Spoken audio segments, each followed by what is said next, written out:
Fourth state Tamil நேயர்களுக்கு அருள்மொழிவர்மனின் அன்பார்ந்த வணக்கங்கள். இது உங்கள் ஃபோர்த் ஸ்டேட் தமிழ் வழங்கும் தலையங்கம் நிகழ்ச்சி. இன்றைக்கி நம்முடைய தலையங்கம் நிகழ்ச்சியில் ரெண்டு முக்கியமான விஷயங்களை குறித்து பார்க்க போகிறோம்.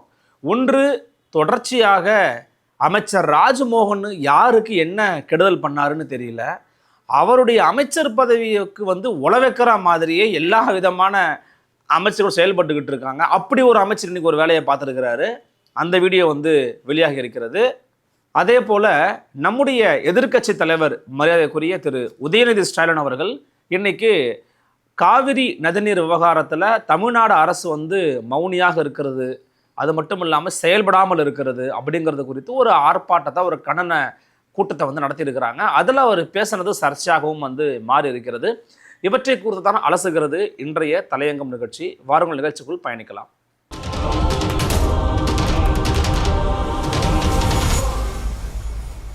அமைச்சர் ராஜ்மோகன் தொடர்ச்சியாக உங்களுக்கு தெரியும், பள்ளிக்கல்வித்துறை அமைச்சராக செயல்பட்டு கொண்டிருக்கிறார். அவர் செய்தித்துறைக்கும் இருக்கிறாரு, மற்ற விஷயங்களையும் பார்த்துக்கிட்டு இருக்கிறாரு. தொடர்ச்சியாக அந்த தாவேகா அரசு அமைந்த பிறகு ஊடகங்களை அடிக்கடி சந்திக்கக்கூடிய, தன் கருத்து என்ன, தன் கட்சியின் நிலைப்பாடு என்ன அப்படிங்கிறது குறித்து பேசக்கூடிய, அது மட்டும் இல்லாமல் பொது நிகழ்ச்சிகளை கொண்டு சென்று கலந்து கொள்ளக்கூடிய ஒரு தன்மை மிக்க ஒரு மனிதராக இன்றைக்கி இருக்கிறவர். தாவேகால ஒரு அப்ரோச்சபிள் பர்சனாலிட்டினா அது அமைச்சர் ராஜ்மோகன் அவர்கள் தான். ஆனால் நல்லா பாருங்க, எந்த அமைச்சர் எடுத்தாலும், உதாரணத்துக்கு அமைச்சர் கீர்த்தனா இருக்காங்க, அவங்க போய் எங்கே வைரலானாங்கன்னு பார்த்தீங்கன்னா, ஒரு அரசு பள்ளிக்கூடத்துக்கு போய் முதல் வரிசையில் இருந்த ஒரு மாணவியை, என்னம்மா இங்கிலீஷே தெரியல, லாஸ்ட் பெஞ்ச், நீயே எப்படி தான் லாஸ்ட் பெஞ்ச் எப்படிமா இருப்பாங்க அப்படின்னு கேட்டாங்க. அது ஒரு பயங்கர சர்ச்சையாக மாறுச்சு. ஏன்னா அவங்களுக்கு பள்ளிக்கூடத்துக்கு எதுக்கு போகிறோம், அல்லது பள்ளிக்கூடத்தில் இருக்கிற மாணவர்களை எப்படி ஹேண்டில் பண்ணணுங்கிற அந்த கேப்பபிலிட்டி, அதாவது அந்த தன்மை அவங்க உள்வாங்காமல் இருக்கிறாங்க. கடும் விமர்சனங்களுக்கு உள்ளானாங்க. ஆனால் அவங்க கடைசி வரைக்கும் ஏற்றுக்கலாம். அவங்க வார்த்தையில், அவங்க வாயில், அவங்க அறிக்கையிலேருந்து ஒரே ஒரு முறை கூட மன்னிச்சுக்கிறேன், நான் மன்னிப்பு கேட்டுக்கிறேன், அந்த பிள்ளையை வருத்தம் தெரிவிச்சுக்கிறேன், அந்த பிள்ளையை நான் பாதிக்கப்படணும்னு நான் கேட்கல அப்படின்னு அவங்க சொல்லலை. அமைச்சராக இவர் இருக்கிறதுனால இவரும் சரி, சக அமைச்சர் எதுக்கு நம்ம போட்டு கொடுப்பானே, அல்லது எதுக்கு விமர்சனம் பண்ணுவானேன்னு, சரி சின்னவங்க ஏதோ தெரியாமல் பண்ணியிருப்பாங்க, எதுக்கு வெளியே சொல்லிக்கிட்டுன்னு, இல்லைங்க ஒரு அக்கா ஸ்தானத்தில் பேசுனாங்கன்னா அதை கொஞ்சம் பூசி மொழிகி பேசிட்டு அண்ணன் ராஜமோகனை விட்டாங்க. இப்போ என்ன பிரச்சனை வருதுன்னு பார்த்தீங்கன்னா, கீர்த்தனா அவர்கள் அப்படி பண்ணாங்களா, அதன் பிறகு தாவேகாவை சேர்ந்த பல தோழர்கள், தொண்டர்கள், பெருமக்கள் என்ன பண்ணாங்க, பள்ளிக்கூடத்துக்கு போகிறது, நானும் பள்ளிக்கூடத்துக்கு போய் ஆய்வு பண்ணுவேன், நானும் பள்ளிக்கூடத்தில் பசங்கள்ட்ட போய் பேசுவேன் அப்படின்னு சொல்லி தொடர்ச்சியாக பண்ணிக்கிட்டு இருந்தாங்க.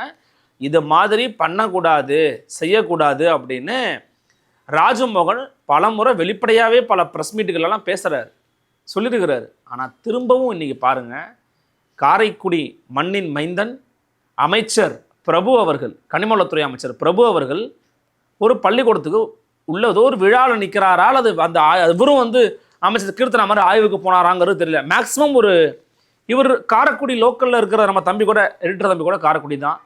அவன் சொல்லுவாண்ணே, அங்கே எப்போதுமே அவர் ஏதாவது ஒரு வேலை பண்ணிக்கிட்டே இருப்பாருண்ணே, போயிட்டே இருப்பார், வந்துகிட்டே இருப்பார், கூட ஒரு டீம் இருந்துக்கிட்டே இருப்பாங்க, போயிட்டே இருப்பாங்க, வந்துகிட்டே இருப்பாங்கன்னு. அப்போ அந்த மாதிரி ஒரு டீம் பண்ண வேலைன்னு இது வெளிப்படையாக பச்சையாக தெரியுது. ஏன்னா அவர் அங்கே நிற்கிறாரு. அந்த வீடியோ காட்சிகளை நான் இப்போ போடுறேன், நீங்கள் பாருங்கள்.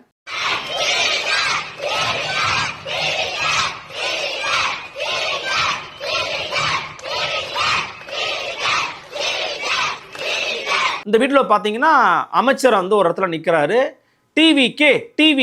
டிவிக்கேன்னு மாணவர்கள் மாணவிகள்லாம் கத்தக்கூடிய அந்த விஷயத்தை ஒருத்தர் மைக்கை வச்சு ஒருத்தர் அப்படியே, அண்ணா பாருங்கண்ணா எப்படி கத்துறாங்கன்னு பாருங்கண்ணான்னு சொல்கிறாரு. அமைச்சர் ரசிக்கிற, அப்படி போதும் ரீல்ஸுக்கு இது போதும் வா அப்படின்னு கூப்பிட்ற மாதிரி நமக்கு இருக்குது.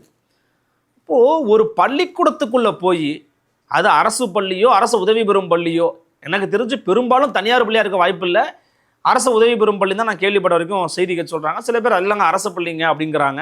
ஏதோ ஒரு பள்ளிக்கூடம். ஆனால் பள்ளிக்கூடத்துக்குள்ளே போய் ஒரு மாணவ செல்வங்கள் மத்தியில் ஒரு அமைச்சர் பேசுகிறார், ஒரு எம்எல்ஏ பேசுகிறார், என்ன பேசுகிறோம், நல்லா படியுங்க, கல்வி தான் நமக்கு சோறு போடும், கல்வி தான் நமக்கு ரொம்ப முக்கியம், நம்முடைய வாழ்க்கையில் நம்மளை உயர்த்துவதற்கு கல்வி தான் அடிப்படை காரணியாக இருக்கிறது, மற்ற எல்லாமே அடுத்த கட்டம் தான் அப்படிங்கிறத சொல்லி, அல்லது கையில் சில பேர் சிலம்பெல்லாம் வச்சுருந்த மாதிரி இருக்குது, சிலம்பத்தை பற்றியோ விளையாட்டுத்துறையை பற்றியோ ஸ்போர்ட்ஸை பற்றியோ, இப்போ காமன்வெல்த் கேம்ஸில் இந்தியா எத்தனை தங்கம் ஜெயிச்சிருக்குது, காமன்வெல்த் கேம்ஸில் எவ்வளவோ பெண்கள் பளுதூக்குதல் போட்டியில் பாக்ஸிங்கில் ஜெயிச்சிருக்கிறாங்க, அவங்களாம் யார், அவங்கள பற்றிலாம் பேசி 4 வார்த்தை எடுத்து சொல்லி அப்படி நீங்க பசங்கள் மத்தியில முன்னேற்ற தகுந்த வகையில பேசணுமே தவிர, அப்படிதான் டிவிக்கேன்னு அந்த மாணவர்களை கத்த வச்சு அதை ஒரு வீடியோ எடுத்து அது தொடர்ச்சியா பரவிக்கிட்டு இருக்கு.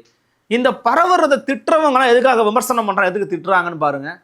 அரசு பள்ளிக்கூடத்துக்கு உள்ள போய் இந்த மாதிரி பண்றது சரியா? அது எப்படி நல்ல அணுகுமுறையா இருக்க முடியும்? அரசு பள்ளிக்கூடத்துக்குள்ள ஒரு அமைச்சரோ ஒரு எம்எல்ஏவோ போறாருன்னா எதற்காக போலாம்? அதுல இருந்து எப்ப என்ன பேசலாங்கிறது ஒண்ணு இருக்குல்ல. டிவிக்கேன்னு அவங்கள கத்த வைக்கிறீங்கன்னா அப்ப நீங்க குழந்தையிலிருந்து பள்ளிக்கூடத்துக்குள்ள இருந்து அவங்கள பிரெயின் வாஷ் பண்றதுக்கான வேலையை பார்க்குறீங்கிற விமர்சனம் உங்க மேல வருது. இப்ப எதுக்கு இந்த விமர்சனம் உங்க மேல தேவையில்லாம வரணும்? அதை நீங்க உருவாக்குறீங்க. திட்டமிட்டு தொடர்ச்சியாக திட்டமிடாமல், ஏன்னா இயல்பாக அவங்க அப்படிதான் இருக்கிறாங்க. தாவேகாவை சேர்ந்த அன்பர்கள், பெருமக்கள், புள்ளிகள், பிரபல புள்ளிகள் எல்லாம் இந்த பள்ளிக்கூடத்து மாணவர்கள் மத்தியில் போய் தொடர்ச்சியாக உரையாடல் நிகழ்த்துறாங்க. அவ்வளோ ஏங்க நேற்று போய் கட்சி செய்திருக்கிறாருங்க நம்ம விஜயபாஸ்கர். நேற்று போனவர் விஜயபாஸ்கர் அவர்கள், விராலிமலை விஜயபாஸ்கர். அவரை பற்றி சொல்ல வேண்டிய அவசியம் இல்லை. விராலிமலையின் சிஎம்ஏ அவர் தான் வச்சுங்களேன். அவர் ஒரு மகிழுந்தில் இறங்குறாரு. உடனே ஸ்கூல் பசங்களாம் பார்க்குறாரு. வாங்க வாங்க வாங்க பசங்களாம் வாங்க. அவர் உடனடியாக டிபியை மாற்றிடுவார். எதுவாக இருந்தாலும் ஃபோனில் மாற்றிட்டார் போல இருக்கு. யாரும் தெரியுதா இது அப்படின்னு கேட்குறாரு. தெரியுது விஜயமாமான்னு சொல்கிறாங்க. அவர் கூட தான் நான் இருக்கேன், இப்போ போய் சேர்ந்துட்டேன் அப்படின்னு சொல்கிறாரு. இப்போ வருங்கால தலைமுறையை போய் தயார்படுத்துகிறா. அப்படி சரி, அவராது பொது இடத்துல பார்த்தாரு, நம்ம எதுவும் கண்டிக்க முடியாது, அதை பற்றி கேட்க முடியாது, சரி ஓகே பேசிட்டு போகிறாருன்னு வச்சா பள்ளிக்கூட சிறுவில் இருந்தாங்க அவங்க. ஆனால் இங்கே பார்த்தீங்கன்னா பள்ளிக்கூடத்துக்கு உள்ளேயே போயிட்டு பேசிகிட்டு இருக்காங்க, பரப்புரை பண்ணுற மாதிரி. இதை கடுமையான விமர்சனத்துக்கு உள்ளாகுமா இல்லையா? இதை தெரிஞ்சிருக்க வேண்டுமா வேண்டாமா? ஒரு அமைச்சர், ஒரு எம்எல்ஏ கூட ஒரு அமைச்சருங்க, கனிம வளத்துறை அமைச்சர் திரு பிரபு அவர்கள், அவர் முன்னிலையிலேயே மாணவர்களை டிவிக்கேன்னு கத்த வைக்கிறாங்க, அவர் ரசிச்சுக்கிட்டு இருக்கிறா. அப்படி அப்போ இவங்களுடைய நோக்கம் என்னவா இருக்கு? பள்ளிக்கூடத்துக்குள்ள போய் எதுக்காக நீங்க போறீங்க? அவங்கள தாவேக்காக ஓட்டு போட முடியுமா? அவங்களால ஓட்டு போடவே முடியாது. சரி, இப்போ இது என்ன ஆகும்னா, இதை பத்தி எதுவுமே தெரியாத, இந்த புரிதலுமே இல்லாத ஒரு பையன் கூட எல்லாரும் கத்துறாங்க, நாமளும் கத்துவோம், டிவிக்கேன்னு கத்துவான். இப்போ நாளைக்கே அவன் டிவிக்கேன்னு வேற இடத்துல எங்கேயாவது போய் கத்தி, வேற இடத்துல வேற யாரோ கட்சிக்காரங்க இருந்து அவங்களுக்கும் அவருக்கும் வாய்க்கா தகராறு ஆகி ஏதாவது பிரச்சனை ஆச்சுன்னா யார் பொறுப்பாக வருது? பள்ளிக்கூடத்துக்குள்ள இந்த மாதிரியான அரசியலை பேசக்கூடாதுங்க. பள்ளிக்கூடத்தில் நல்ல அரசியலை கூட பேசுங்க, தப்பு கிடையாது. நம்ம தமிழ்நாட்டின் அரசியல் என்னங்கிறத போய் பேசுங்க. நம்ம சமூக நீதிக்கான அரசியல், இடஒதுக்கீட்டு அரசியல், இதெல்லாம் தாராளமாக பேசலாம், தவறே கிடையாது. அதை பண்ணணுன்ற நான் ரிசர்வேஷன் பற்றி நம்முடைய மாணவ கண்மணிகளுக்கு தெரியலை, முழுமையாக தெரியலை, அது அவங்களுடைய பிழை கிடையாது, அவங்க விக்டிமு. அதை பற்றி பேசலாம். போதை ஒழிப்பு குறித்து பேசலாம். இப்போ அண்மையில் சிவகங்கை மாவட்டத்தில் ராம்நாடு பக்கத்தில் இரும்பு பட்டறைக்குள்ளே வச்சு லேபு வச்சு மெத்து தயாரிச்சிருக்கிறாங்க. ஒரு 9 பேர் கொண்ட கும்பல் கைது பண்ணாங்க இப்போ தான் தமிழக காவல்துறை. அப்போ போதை ஒழிப்பினுடைய முக்கியத்துவம் என்னங்கிறது குறித்து நீங்கள் போய் பேசலாம். எப்போ மதுவு, போதை, புகை அடிமையாகாத, கல்வியில் கவனம் செலுத்து, விளையாட்டில் கவனம் செலுத்துன்னு சொல்லி கொடுக்கலாம். அதை பண்ணுறது கிடையாது. அதுக்கு மாற்றாக என்னெல்லாம் பண்ணலாமோ அல்லது எதெல்லாம் பண்ணால் 10 பைசாவுக்கு பிரயோஜனமே இருக்காதோ அதெல்லாம் பண்ணுறீங்க. அவங்களுக்கு, மாணவ கண்மணிகளுக்கு அதனால் பிரயோஜனம் கிடையாது, உங்களுக்கு பிரயோஜனம் இருக்கலாம். ஏன்னா நீங்கள் நாளைக்கு நீங்கள் அவங்கள வாக்காளர்களாக பார்க்குறீங்க. படிக்கக்கூடிய வயசுலேயே அவங்கள வாக்காளர்களாக நீங்கள் மாற்றுறீங்க. இப்போ என் கேள்வி என்னன்னா, வாக்காளராக மாற்றுறதுக்கான இடமே அது கிடையாது. ஒரு குழந்தை வீட்டில் இருக்குது, 10 பேர் வீட்டில் இருக்கிறாங்க, சின்ன பசங்க இருக்கிறாங்கன்னா நீங்கள் ஒரு ஓட்டு கேட்க போகும்போது பசங்களா சொல்லவே கூடாது முதல்ல, அப்படிலாம் சொல்லி தான் இந்த வாட்டி ஓட்டு கேட்டுருக்குறாங்க. அப்படி பண்ணால் கூட யாருக்கும் தெரிய போகிறது கிடையாது. ஆனால் இதெல்லாம் வெளிப்படையாக பள்ளிக்கூடத்துக்கு உள்ளே டிவிக்கேன்னு கத்துறது எந்த வகையில் நியாயம், எந்த வகையில் சரி? எதுக்காக நான் அமைச்சர் ராஜமோகன் அவரை கொண்டு வரேன்னா, அவர் சொல்லிட்டாரு, 2-3 முறை சொல்லிட்டாரு. இப்போ அவரே கூட பிரபுக்கு ஃபோன் பண்ணி என்னப்பா இந்த மாதிரின்னா அண்ணா அப்படின்னு அவர் கேட்பாரா கேட்க மாட்டாரா? அவங்களுக்குள்ள ஒரு வாக்குவாதம் வருமா வராதா? இது எப்படி கொண்டு போவாங்க? அப்போ இதில் யார் தலையிடணும்னா வேற வழியே கிடையாது, முதலமைச்சர் தலையிடணும். வேற வழியே இல்லை. முதலமைச்சர் தான் வாயை திறந்து, முதலமைச்சர் ஒரு சுற்றறிக்கை விட்டு, முதலமைச்சர் இதுக்கப்புறம் இந்த மாதிரி, ஏன்னா நாம செய்தியை கசிய விட்டுட்டு கேட்டுக்கிட்டு இருக்க முடியாது. முதலமைச்சர் 10 அமைச்சர்களை கூப்பிட்டாரு, அப்போ சொன்னாரு, போக வேணான்னு கண்டிச்சாரு, மேலே போனீங்கன்னா நடவடிக்கை சொன்னா நான் கேட்டுக்கிட்டு இருக்க முடியாதுங்க. இதுக்கு மேலே கேட்டுக்கிட்டு இருக்க முடியாது. என்ன நினச்சிக்கிட்டு இருக்காங்க அமைச்சர் பெருமக்கள்லாம்? ஓரளவுக்கு பொறுமையாக இருக்கலாங்க. தொடர்ச்சியாக பள்ளிக்கூடங்களில் கல்வி வளாகங்களில் டிவிகே ஒன்றுமே இல்லைங்க. இதே போல் வேறு ஏதாவது ஒரு கட்சிக்காரங்க உள்ளே போயிட்டு டிஎம்கே பிஜேபி ஆர்எஸ்எஸ் என்டிகேன்னு கத்திக்கிட்டு இருந்தா சும்மா இருப்பாங்களா? தாவேகாவின் தோழர்கள் சும்மா இருப்பாங்களா? எப்படிங்க உள்ளே போகலாம்? அவங்க எப்படிங்க அலோவ் பண்ணீங்கன்னு கேட்க மாட்டீங்க நீங்கள்.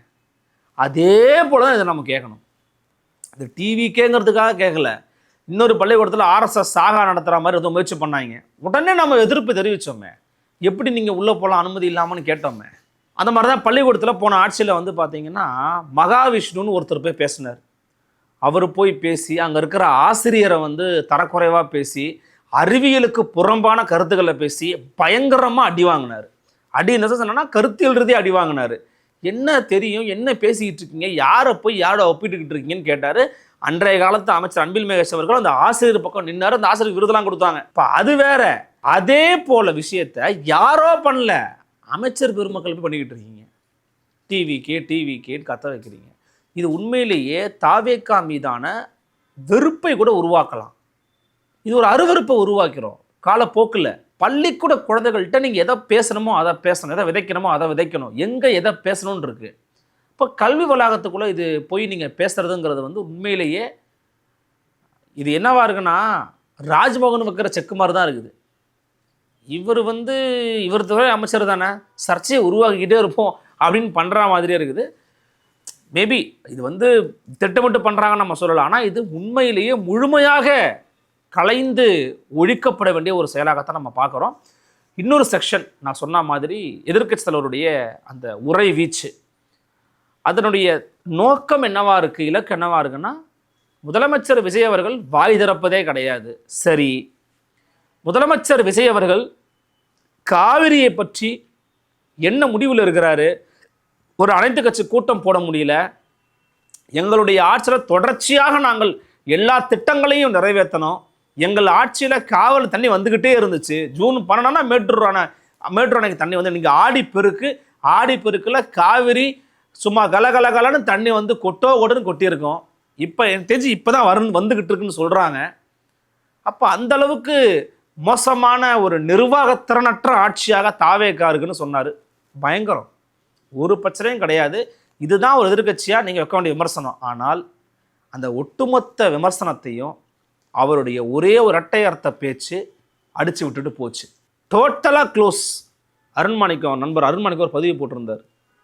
தொடர்ச்சியாக பேசிகிட்டே இருந்தேன், ஒரே ஒரு மீம் தான், ஒரே ஒரு இரட்டை அர்த்தம் தான் பேசினேன், டோட்டல் அஜெண்டா க்ளோஸ் அப்படிங்கிற மாதிரி போட்டிருந்தா. அப்படி என்னென்னா போராட்டம்லாம் பண்ணணுங்க. ஒரு எதிர்க்கட்சி வந்து விவசாயிகளுக்கு ஆதரவாக, அந்த மக்களுக்கு ஆதரவாக போராட்டம் பண்ணணும். அப்படி போராட்டம் பண்ணும்போது தான் லோக்கலில் இருக்கிற டிஎம்கே நிர்வாகிகளுக்கு வந்து உத்வேகம் பிறக்கும். எதிர்க்கட்சி அரசால் அவங்க பண்ணுவாங்க. அதெல்லாம் சரிதான். என்ன வார்த்தையை பயன்படுத்தணும்னு இருக்குல்ல, அந்த வார்த்தையை பயன்படுத்தலாமா? எதிர்க்கட்சி தலைவர் இந்த வார்த்தையை பயன்படுத்தலாமா? நான் என்ன வார்த்தையை பயன்படுத்தாலும் நான் சொல்ல விரும்பலை. ஆனால் அவர் என்ன பேசினாருங்கிறத நம்ம போடலாம்.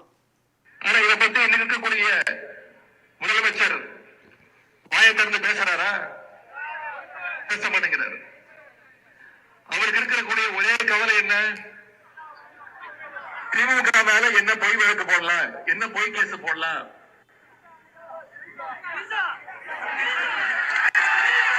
எங்க தண்ணி வருதோ இல்ல அங்க தண்ணி வரணும். இந்த பேச்சு எதுக்கு? முதல்ல நீங்கள் மேடையில் பேசும்போது கீழே இருக்கிற தொண்டர்கள் யாரோ அரசியலுக்கே சம்மந்தமில்லாத ஒரு நபரை குறித்து பேசுகிறாங்க, அவங்க பேரை பயன்படுத்தினாங்கன்னா கூட தனிநபர் தாக்குதல் தொடுக்க நாம் வரலை. இந்த அரசின் மீதான விமர்சனம் நம்ம அடுக்கடுக்காக வைக்க வந்திருக்கிறோன்னு அந்த பேரெல்லாம் தவிர்க்கணும். வெளிப்படையாக அந்த தொண்டர்கள் நடிகை த்ரிஷாவோட பேரை சொல்கிறாங்க. ஒன்று அதை கண்டுக்காமல் கடந்து அடுத்த கட்ட வேலையை பார்க்கணும். அதுக்கு ஒரு கமெண்ட் சொல்கிறேங்கிற பேரில் இவ்வளவு அநாகரிகமான மொழியில் ஒரு எதிர்க்கட்சி தலைவர் பேசலாமா? ஆச்சரியமாக இருக்குது. எனக்கு உண்மையிலேயே ஆச்சரியமாக இருக்குது. போன ஆட்சி காலகட்டத்திலேயே மிக கோச்சையாக ஒரு வார்த்தையை பயன்படுத்தினார். அப்புறம் அதை வந்து மழுப்பினார். எடப்பாடி பழனிசாமி குறித்து பேசியிருந்தா நம்ம பல முறை நம்ம பேசியிருக்கிறோம். அப்போதே வந்து அவர் வந்து ரொம்ப ஏன் இப்படி பேசுகிறாரு, அவர் அடுத்த கட்ட அளவுக்கு போகணுன்னா அவர் இந்த மாதிரிலாம் பேச தவிர்க்கணும்னு சொன்னோம். அவர் அதை பொருட்படுத்துகிற மாதிரி தெரியல. அடுத்தடுத்த மேடையில் சில மேடைகளெல்லாம் சில வார்த்தைகளை பயன்படுத்துகிறார், கொஞ்சம் எல்லை மீறி தான் பேசினார். இப்போ இந்த வார்த்தையும் வந்து பார்த்தீங்கன்னா ஒரு ஆபாசமாக அருவருப்பான வார்த்தைகளாகத்தான் பார்க்க முடியுது. எப்படி இந்த மாதிரி டோனில் வந்து ஒரு பப்ளிக் ஸ்டேஜில் ஒரு எதிர்க்கட்சி தலைவர் நடத்தக்கூடிய ஒரு மிகப்பெரிய ஒரு முக்கியத்துவம் வாய்ந்த ஒரு ஆர்ப்பாட்டங்க, வரலாற்று சிறப்புமிக்க ஒரு வேலையை பண்ணிக்கிட்டு இருக்கீங்க நீங்கள். இப்போ நீங்கள் என்ன சொல்லுவீங்கன்னா அதை மழுப்புவீங்க, அவர் பேசலம்பீங்க. முக்கியமான ஊடகத்துறையினுடைய முக்கிய முகங்கள் எல்லாருமே அதை போட்டிருக்காங்க. டாக்டர் ஆர்கே அவர்கள் உதயநிதி ஸ்டாலின் மன்னிப்பு கேட்கணுன்னே எழுதியிருக்கிறாரு. மன்னிப்பு அப்பாலஜைஸ் கேட்கணும் அவர் அப்படின்னு கேட்குறாரு. இப்போ இது யோசிச்சுட்டு இருப்பாங்க என்ன காரணம் சொல்லி அதை வந்து நம்ம வேற விஷயத்தை சொல்ல வந்தார், அதை வேற மாதிரி புரிஞ்சுக்கிட்டாங்கன்னு பேச போகிறாங்கன்னு தெரியல. ஏன் இந்த வார்த்தை, எதுக்கு இதை பேசுகிறீங்க? எப்படி நீங்கள் பேசுறதுனால உங்கள் ஒட்டுமொத்த அஜெண்டாவும் அடிபட்டு போச்சு பாருங்க, உங்கள் நோக்கமே அடிபட்டு போச்சு. யாரோ ஒரு நடிகை, அந்த நடிகையை பற்றி போன ஆட்சியில் உங்கள் மீது அப்படி தனிப்பட்ட தாக்குதல் நடத்தினதையே நம்ம பல முறை கண்டிச்சிருக்கிறோம். ஏங்க, உதயநிதி அவர்களை பற்றி செயல்பாடுகளை பற்றி பேசுங்க, அவருடைய அரசு நிர்வாகத்தை பற்றி பேசுங்க. தனிப்பட்ட வாழ்க்கையை குறித்து பேசுறதுங்கிறது அவலத்தின் உச்சம். அது தேவையில்லாத வேலை. அது நமக்கு பிஸ்னஸும் அது கிடையாது. நம்ம நோக்கம் என்ன? அரசை பார்த்து கேள்வி கேட்பது. அப்படி அரசை பார்த்து கேள்வி கேட்கணும்னா அரசின் செயல்பாடுகளை தான் பார்த்து கேட்க முடியும். தனிப்பட்ட விஷயங்களை பார்த்து கேள்வி கேட்க முடியாது. அது நம்மளுடைய தேவையும் இல்லை, நம்ம நோக்கமும் இல்லை, நம்மளோட வேலையும் இல்லை. அப்போ இந்த ஆட்சியில் விஜய் அவருடைய நிர்வாக சீர்கேடுகள், திறனற்ற செயல்பாடுகளை குறித்து தாராளமாக பேசலாம். எதுக்கு அந்த வார்த்தையை பயன்படுத்தணும்? அந்த இரட்டை அர்த்த மொழியில் ஏன் பேசணும்? அதுவும் யார் பேசுறது? அந்த கட்சியில் இருக்கிற சிவாஜி கிருஷ்ணமூர்த்தி ஐயா பேசலை. அவர் தொடர்ச்சியாக போதும் இப்போ கூட பேசிட்டு தான் இருக்கிறார். இப்போ கூட அவர் பேசிட்டு தான் இருக்கு இரட்டை அர்த்தத்தில். ஏன்னா அது அவருடைய இயல்பு, இயற்கை, யதார்த்தம். நீங்கள் போய் கேட்டிங்கன்னா எங்கள் மக்களுக்கு புரிகிற மொழியில் தான் நான் பேசணும், அவர் வந்து அதை கடந்து போயிடுவார். ஏன்னா அது அவர் இயல்பாக அப்படி தான் பேசிக்கிட்டு இருக்கிறாரு. அவர் என்ன பண்ண முடியும்? ஒன்றுமே பண்ண முடியாது. அவர் நான் அப்படி தாங்க பேசுவேன், என் இயல்பு அதுதாங்கங்கிறாரு. நீங்கள் அவரை மாற்றவே முடியாது. ஆனால் நீங்கள் அவரை மேடை பட்சத்தில் வச்சிருக்கிறீங்க, ரைட்டு, வச்சிருங்க, நான் வேணான்னு சொல்லலை. எதிர்கட்சி தலைவரும் அதை தான் பேசுகிறாரு. இது என்ன ஆச்சு இப்போது? திமுகவோட டிஎன்ஏவே இதான்யா. திமுகவே ஆபாச அருவருப்பு பேச்சுகளின் கிடங்குகையா அப்படின்னு விமர்சிக்க ஆரம்பிச்சிட்டாங்க. உங்களுடைய நோக்கம் அடிபட்டு போச்சா? உங்கள் நோக்கம் என்ன? காவிரியில் தண்ணி வரணும், மேகதாதுல அணை கட்டக்கூடாது. இது ரெண்டுத்தை பற்றியும் பேசாமல் வாய் மூடி மௌனியாக இருக்கிறார் முதலமைச்சர் விஜய். அனைத்து கட்சி கூட்டத்தை கூட்டாமல் இருக்கிறாரு, வரலாறு தெரியாமல் இருக்கிறாரு, மக்களுக்கு ஆதரவு இல்லாமல் இருக்கிறாரு. இதுதான் நீங்கள் பேச போகணும். திமுகவினுடைய சாதனைகளை பார்த்து அண்ணாந்து பார்த்து வேடிக்கை பார்த்து கொண்டிருக்கிறாருன்னு சொன்னீங்க. இன்னொரு நல்ல விஷயம் ஒன்று சொன்னார். மெட்ரோவில் போய் மேலே நின்னாரு, போய் பார்த்தாரு. ஒரு மீம் ஒன்று பார்த்தேன், இவ்வளோ நல்லது பண்ணியிருக்காங்க திமுக, எனக்கு ஏன் ஓட்டு போட்டிங்கன்னு கேட்குற ஒரு மீம் பார்த்தேன்னாரு. நல்ல கண்டென்ட், நல்லா பேசிட்டு இருக்கிறாரு. அதை கண்டினியூ பண்ணிருக்க வேண்டியது தானே. ஒரு எதிர்கட்சியை நீங்கள் தானே பேசியிருக்கணும். ஆபாசமாக பேசுகிறதா உங்கள் வேலை. அதுக்கு அவங்கள எல்ஓபியை வச்சிருக்கிறாங்க. நேஷனல் மீடியா அளவில் இருக்கக்கூடிய பல பத்திரிகையாளர்கள் அருவருப்பாக இருக்குது இதை பற்றி பேசுறதுக்குன்றாங்க. இது தேவையா உதயநிதி அவர்களுக்கு? அப்போ உதயநிதி ஸ்டாலினுக்கு மன்னிப்பு கேட்கணும். ஒன்று, அவர் வெளிப்படையாக அப்பாலஜைஸ் கேட்கணும். கேட்க மாட்டார், எனக்கு தெரிஞ்சு கேட்பதற்கான வாய்ப்புகள் ரொம்ப ரொம்ப குறைவு. அந்த கட்சி தொண்டர்கள் பாருங்களேன், விஜய் அவர்கள் குறித்து அவருக்கு பல பிரச்சனை இருக்குன்னா, திமுக திட்டுறதாங்க ஒரு பிரச்சனைன்னு சொன்னாங்கன்னா அவங்க வேற எங்கேயோ போகிறாங்க. இப்போ நாளைக்கு என்ன ஆகும்னா, தாவேக்காவுடைய மேடையில் இதே போல் உதயநிதி அவர்கள் குறித்தோ மற்றவர்கள் குறித்தோ அவங்க தரக்குறைவாக போவாங்க. அப்போ தமிழ்நாடு அரசியல் கேவலமான ஒரு எல்லைக்கு போய் நகரப்போகுதுன்னு நான் புரிஞ்சுக்கிறேன். இவ்வளவு ஆக்கப்பூர்வமான விஷயங்கள் பேசலாம், எவ்வளவு பெரிய வாய்ப்பு இந்த ஆட்சிக்கு கிடச்சிருக்கு, விஜய் அவர்களுக்கு கிடச்சிருக்குது. சரி, நம்ம எதிர்கட்சியாக உட்காந்துட்டோம், மக்கள் நம்மளை எதிர்கட்சியாக உட்கார வச்சுட்டாங்க, நம்ம மீண்டும் ஆட்சிக்கு வரணும், நம்ம எதெல்லாம் ஆக்கப்பூர்வமாக நம்ம எடுத்து பேசணும், மக்களோட நம்ம நிற்கணும். அதை பற்றி இல்லாமல் இப்படி பேசி இது இப்போ சோஷியல் மீடியாவில் வைரலாக மாறிட்டு வருது. இதுக்கு எதிர்க்கட்சி தலைவராக உதயநிதி ஸ்டாலினின் பதில் என்ன பதில் சொல்ல போகிறீங்க? நீங்கள் பேசுன எல்லாமே அடிபட்டு போச்சா? ஒன்று சொல்லுவாங்க, நிறைய நல்ல உணவுகளை வச்சுட்டு நடுவில் சொல்லுவாங்க. அந்த மாதிரியான ஒரு பேச்சை பேசியிருக்கிறார். உங்கள் கட்சியில் எத்தனை பேர் ரத்தத்தை வேர்வையாக சிந்திக்கிட்டு இருக்காங்க. ஆனால் பரந்தாமன் அவர்கள் எவ்வளவு அவரை பழி வாங்கியிருப்பாங்க. திமுகவில் இருக்கக்கூடிய சேகர்பாபு போன்ற ஆட்கள்லாம் ஆட்சியில் இருக்கிற காலகட்டத்திலலாம் ஒடுக்கப்பட்டு கொண்டே இருந்தார் நான் பரந்தாமன். இன்னைக்கு ஆட்சியில் இல்லை, வெளில எந்திரிச்சு ஃபினிக்ஸ் போகிற மாதிரி வந்து பேசிக்கிட்டு இருக்கிறாரு, தொடர்ச்சியாக பேசுறாரு. என்ன நடந்துகிட்டு இருக்கு, என்னங்க ஆட்சியா இது நாடா சுடுகாடாங்கன்னு கேட்டுக்கிட்டு இருக்காரு. தர்கரீதியான வாதங்களை முன்வைக்கிறாரு. ஆர்எஸ்எஸ்ஸின் கைக்கூலியாக இந்த அமைச்சர்கள் செயல்படுறாங்கன்னு கருத்தியல் ரீதியாக பேசுறாரு. அவருடைய குற்றச்சாட்டு அது, அதை நிறுவ வேண்டியது அவருடைய கடமை, இல்லைன்னு மறுக்க வேண்டியது தாவேக அமைச்சர்கள் கடமை. ஆனால் பேசுறாரு. மருத்துவர் ஹஃபீஸ் எந்த பதவியிலும் இல்லை, அவர் எம்எல்ஏ கிடையாது, எம்பி கிடையாது, அமைச்சர் கிடையாது, பேசுறாரு. டாக்டர் எயிலன் பேசுறாரு. எங்க போனார் சேகர் பாபு? எங்கெங்க போனார் சேகர் பாபு? அப்ப கட்சிக்காக உழைத்த பெருமக்கள் எல்லாம் இன்னைக்கு வந்து களத்துல வந்து பேசிக்கிட்டு இருக்கிறாங்க. தோழர் சூரிய கிருஷ்ணமூர்த்தி அருமையா பேசுறாரு, நல்ல பாயிண்ட்களை முன்வைக்கிறாரு. இவங்களை போன்றவங்களை மேடை ஏற்றி பேச விடுங்க தயவு செஞ்சு. நீங்க யாரும் பேசாதீங்க, பேசுறாங்க அருவருப்பா பேசாதீங்க, இது தேவையில்லாத வேலை உங்களுக்கு. அப்ப திமுக தன்னுடைய சுயரூபத்தை, தன் சுயத்தை திரும்ப திரும்ப காண்பித்து கொண்டே இருக்கிறதுங்கிற விமர்சனத்துக்கு தீனி போடுவது வேற யாரும் அல்ல, உதயநிதி ஸ்டாலின். அவர் தான் தீனி போடுறாரு. இது போன்ற வார்த்தைகளை பயன்படுத்திட்டீங்கன்னா உடனடியாக மன்னிப்பு கேளுங்க. மன்னிப்பு கேட்கறத விட்டுட்டு நீங்கள் அதை வந்து பூசி முழுகினால 10 பைசாவுக்கு பிரயோஜனம் கிடையாது. வாங்க, இந்த பரிதாபங்களும் ஒரு சேனல், கோபி சுதாகர் நம்ம எல்லாருக்குமே தெரியும், திறமையான நடிகர்கள், திறமையான கலைஞர்களாக இருக்கிறாங்க. அவங்க என்ன பண்ணாங்க, ஒரு வீடியோவில் நம்ம மார்க்கண்டேயன் எம்எல்ஏவுடைய பையன் வந்து 2-3 தடவை பேட்டிலாம் கொடுத்துருக்கோம். வித்தியாசமாக பேசுகிறார். அவருடைய ஆங்கில நடையும் அவருடைய பேச்சு துணியும் வித்தியாசமாக இருக்குது. அதை வந்து இமிட்டேட் பண்ணுறேன் அப்படிங்கிற பேரில் அவங்க வந்து ஒரு சின்ன ஒரு காட்சியில் அப்படி டக்குன்னு வந்துட்டு போகிற மாதிரி ஒரு இமிட்டேட் ஒன்று பண்ணாங்க. அதாவது இது வந்து பெரும்பாலும் எப்போதும் பண்ணுறது. அப்போ கலைஞர் கருணாநிதி அவர்களுக்கு அவங்க வீடியோ போட்டிருக்கிறாங்க, ஸ்டாலின் அவர்களுக்கு வீடியோ ஆக ஆக கலைஞர் அவர்களே அப்படின்னு பேசியிருக்கிறாங்க, சீமான் அவர்களை பற்றி என்னோட தம்பி அப்படின்னு பேசியிருக்காங்க, எல்லாரை பற்றியும் பேசியிருக்காங்க. அதே போல் அந்த தம்பி இமிட்டேட் பண்ணுற மாதிரி ஒரு முயற்சி பண்ணியிருக்கிறாங்க. அதை அவங்கள அறியாமல் அவங்க என்ன நினச்சிட்டாங்கன்னா, ஒருவேளை அவர் மாற்றுத்திறனாளியோ, அவரோட பேசுறது தவறோ, அவர் வந்து அவர் இயல்பு அப்படி பேசுகிறாரோ அப்படின்னு நினச்சி எல்லாரும் இப்போ விமர்சனம் பண்ண ஆரம்பிச்சிட்டாங்க. டிஆர்பி ராஜாலாம் கடுமையாக தாக்குனார். என்னங்க இப்படி பண்ணிட்டீங்க, இப்படி பேசிவிட்டாருன்னு இப்படி பண்ணிட்டீங்களேங்க, சின்ன பையன் தான் அப்பா ஜெயிலுக்கு போயிட்டாருன்னு இப்படிலாம் பண்ணுறாரு. நான் என்ன சொல்கிறேன்னா, தவிர்த்திருக்க வேண்டியதானே வச்சுக்கோங்களேன். ஆனால் இவங்க கண்டிக்கிற அளவுக்கு இவங்க சரியாக இருந்திருக்கிறாங்க பார்த்தா அப்படி இல்லை. இவங்க ஆட்சியில் கொஞ்சம் நஞ்ச பேச்சா பேசினாங்க விமர்சனம் பண்ணுறவங்கள, அவ்வளவு எள்ளி நகையாடுறது, கொச்சையாக பேசுறது, மலினமாக பேசுறதுன்னு எல்லா வேலையும் பார்த்தாங்க அன்றைய கால ஐடிவிங்க. இப்போ என்ன சிக்கல் அப்படின்னு பார்த்தீங்கன்னா, இந்த வீடியோ நீக்க சொல்லி கடுமையான அழுத்தம் அவங்க நீக்கிட்டாங்க, மன்னிப்பு கேட்டாங்க, பொது வருத்தம் தெரிவிச்சுக்கிறாங்க, மன்னிச்சிருங்கன்னு கேட்டாங்க.